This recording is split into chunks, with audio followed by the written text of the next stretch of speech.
എൻ്റെ കയ്യിലുള്ള ക്യാമറകൾ പരിചയപ്പെടാം. ഞാനിപ്പോൾ ഉപയോഗിച്ചുകൊണ്ടിരിക്കുന്നതും മുന്നേ ഉപയോഗിച്ചതുമായിട്ടുള്ള ഒരു 3-4 ക്യാമറകൾ. അതിൽ നമുക്ക് ആദ്യം ഈ ക്യാമറ നോക്കാം. ഇത് ഒരു ഹാൻഡി ക്യാമാണ്. സോണിയുടെ ഹാൻഡി ക്യാമാണ്. ഇത് ഡിജിറ്റൽ ഫോർമാറ്റിലുള്ള ഹാൻഡി ക്യാമാണ്. ഇതിന് 80 GB ഇന്റേണൽ സ്റ്റോറേജ് ഉണ്ട്. അതുപോലെ തന്നെ 25x സൂമിംഗ് ഉണ്ട്. Digital optical സൂമാണ്.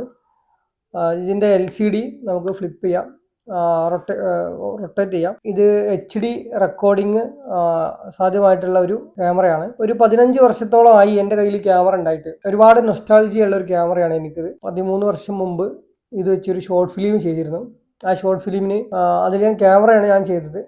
അതിൽ ഇത് വെച്ചിട്ടാണ് ക്യാമറ ചെയ്തത്. അതിനൊരു അവാർഡ് കിട്ടി അന്ന്. മാതൃഭൂമി സീഡ് പദ്ധതിയുമായി ബന്ധപ്പെട്ടിട്ടുള്ള ഒരു ഷോർട്ട് ഫിലിം ആയിരുന്നു. ഞാൻ +1 പഠിക്കുന്ന സമയത്താണ്. അതിന് അവാർഡ് ആഷിഖ് അബു ആണ്. ആഷിഖ് അബുവും പൃഥ്വിരാജും ഉണ്ടായിരുന്ന സദസ്സിൽ ഇവർ രണ്ടുപേരും കൂടിയാണ് അന്ന് അവാർഡ് തന്നത് കൊച്ചിയിൽ വെച്ചിട്ട്. അങ്ങനെ ഒരുപാട് നൊസ്റ്റാൾജിയുള്ള, ആദ്യമായിട്ട് ഞാൻ ഇങ്ങനെ വീഡിയോ എടുത്ത് തുടങ്ങുന്ന ഒരു ക്യാമറയാണ് ഈ ക്യാമറ. അന്ന് നല്ല അടിപൊളി മൊബൈലുകളൊന്നും ആ സമയത്തില്ല. പിന്നെ നോക്കിയയുടെ സിംബിയൻ ഫോണുകളാണ് ആ സമയത്ത് കുറച്ചും കൂടി നല്ല ക്യാമറയുള്ള ഫോൺ ഉണ്ടായിരുന്നത്. N73 അങ്ങനെയുള്ള ഫോണുകളൊക്കെ ആയിരുന്നു വലിയ ക്യാമറ ഉള്ള, സെറ്റപ്പ് ക്യാമറ ഉള്ള ഫോണുകൾ. പിന്നെ ഈ സീരീസിലുള്ള കുറച്ച് ഫോണുകൾ നോക്കിയയുടെ. സാംസങ് ഒന്നും അത്ര സെറ്റപ്പ് ആയിട്ടില്ല. പിന്നെ ആപ്പിൾ വളരെ പ്രചാരത്തിൽ കുറവാണ്. അപ്പോൾ ഇനി നമുക്ക് വേറൊരു ക്യാമറ നോക്കാം. ഇതാണ് ക്യാമറ. ഇതും സോണിയുടെ ക്യാമറ തന്നെയാണ്. പക്ഷേ ഈ നേരത്തെ കാണിച്ച ക്യാമറയിൽ നിന്ന് ഇതിൻ്റെ ഒരു വ്യത്യസ്തത എന്താണെന്ന് വെച്ച് കഴിഞ്ഞാൽ ഇത് ഡിജിറ്റൽ അല്ല, ഇത് അനലോഗാണ്.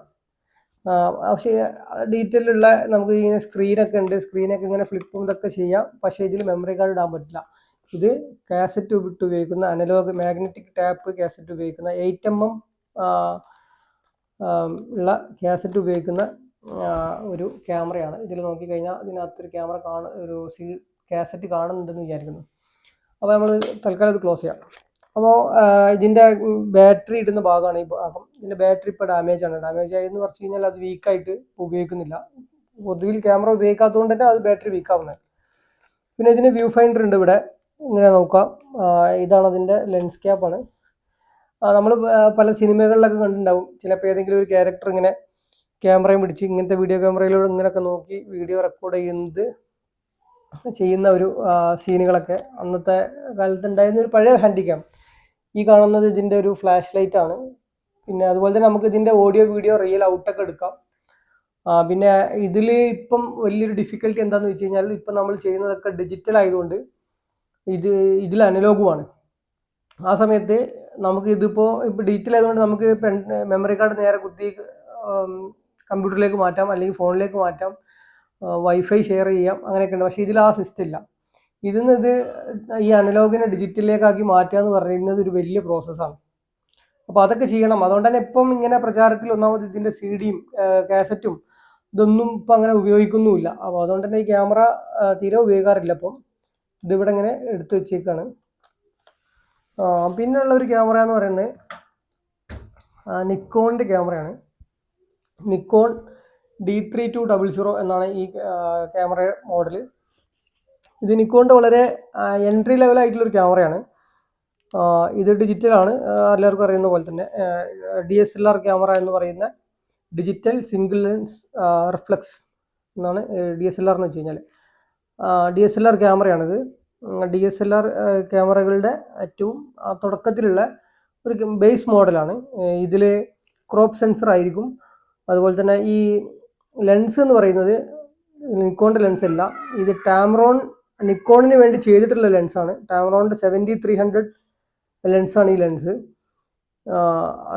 7300 എന്ന് പറയുന്ന ഒരു സൂം ലെൻസാണ്. അതോടൊപ്പം തന്നെ ഇതിലൊരു മാക്രോ എടുക്കാനുള്ള സെറ്റപ്പും കൂടി ഈ ലെൻസിലുണ്ട്. ഇതിൻ്റെ കൂടെ വേറെ ലെൻസും കൂടെ ഉണ്ട്. ആ ലെൻസ് 1855 ഇതിൻ്റെ കൂടെ വരുന്ന കിറ്റ് ലെൻസാണ്. ഈ ക്യാമറയ്ക്ക് ഒരു 10-12 വർഷം, 2013 ഈ ക്യാമറ വാങ്ങിക്കുന്നത്. അന്ന് ഒട്ടിച്ച സ്ക്രീൻ കാർഡാണിത്, ഇപ്പോഴും ഉണ്ട് ഇതിൽ. ഞാൻ വളരെ ജെൻറ്റിലായിട്ട് ഹാൻഡിൽ ചെയ്തിട്ടുള്ള ഒരു ക്യാമറയാണ്. ഇതിൽ ചെറിയ ഫംഗസ് പ്രശ്നങ്ങളൊക്കെ ഉണ്ട് ലെൻസിൽ, വേറെ പ്രശ്നങ്ങളൊന്നുമില്ല. വർക്കിംഗ് ആണ് ഇപ്പോഴും. ഫോട്ടോ ഒക്കെ എടുക്കാം, അത്യാവശ്യം ഫോട്ടോ എടുക്കാനൊക്കെ ഓക്കെയാണ്. പക്ഷേ ഞാനിപ്പോൾ ഇത് ഉപയോഗിക്കാറില്ല. പിന്നെ ഉള്ള ഒരു ക്യാമറയാണ് നിക്കോണിൻ്റെ Z6 മാർക്ക് 2 ഈ ക്യാമറ. നിക്കോണിൻ്റെ പ്രൊഫഷണൽ ക്യാമറയാണ് ഇത്. ഈ രണ്ട് ക്യാമറയും തമ്മിലുള്ള പ്രധാന വ്യത്യാസം എന്താണെന്ന് വെച്ച് കഴിഞ്ഞാൽ, ഈ ക്യാമറ ഒരു മിറർലെസ് ക്യാമറയും ഇത് മിറർഡ് ക്യാമറയും, അതായത് DSLR ക്യാമറ എന്ന് സാധാരണ പറയുന്ന ക്യാമറയുമാണ്. ഇതിൽ മിറർ ഉണ്ടാവില്ല. അതായത് ഇവിടെ ഒരു പ്രിസം ഉണ്ടാവും. ആ പ്രിസത്തിലൂടെയാണ് നമ്മളിവിടെ വ്യൂ ഫൈൻഡറിൽ കാണുക. ഇതിൽ ഉണ്ടാവുന്നത് ഒപ്റ്റിക്കൽ വ്യൂ ഫൈൻഡർ മാത്രമാണ്. ഇതിൽ ഒപ്റ്റിക്കൽ വ്യൂ ഫൈൻഡർ ഉണ്ടാവില്ല. ഇതിലുണ്ടാവുക EVF എന്ന് പറയും, ഇലക്ട്രോണിക് വ്യൂ ഫൈൻഡർ ആണ് ഇതിലുണ്ടാവുക. അതുകൊണ്ട് തന്നെ ഇതിൻ്റെ സൈസ് കുറച്ച് ചെറുതാവും. ഇതിൽ ഉപയോഗിച്ചിരിക്കുന്ന ലെൻസ് എന്ന് പറയുന്നത് 85-75 ലെൻസാണ്. 2.8 അപ്പർച്ചർ വരുന്ന ലെൻസാണ് ഇതിലുള്ളത്. ഇതിൻ്റെ സ്ക്രീന് നമുക്ക് LCD സ്ക്രീൻ നമുക്ക് ഫ്ലിപ്പ് ജസ്റ്റ് ടിൽറ്റ് ചെയ്യാനേ പറ്റുള്ളൂ, ഫ്ലിപ്പ് ഔട്ട് ചെയ്യാൻ പറ്റില്ല. വീഡിയോ എടുക്കാനും ഫോട്ടോ എടുക്കാനും നല്ല അടിപൊളി ഒരു ക്യാമറയാണ് ഈ Z6 മാർക്ക് 2 എന്ന് പറയുന്ന ക്യാമറ. ഞാനിപ്പോൾ ഇതിലാണ് ഫോട്ടോസൊക്കെ എടുക്കാറ്. പിന്നെ എൻ്റെ ഫോണിലും ഞാൻ ഉപയോഗിക്കുന്ന ഫോൺ എന്ന് പറയുന്നത് Xiaomi 15 ആണ്. Xiaomi 15 അടിപൊളിയാണ്, ലൈക്കയുടെ ക്യാമറയാണ് ഇതിലുള്ളത്.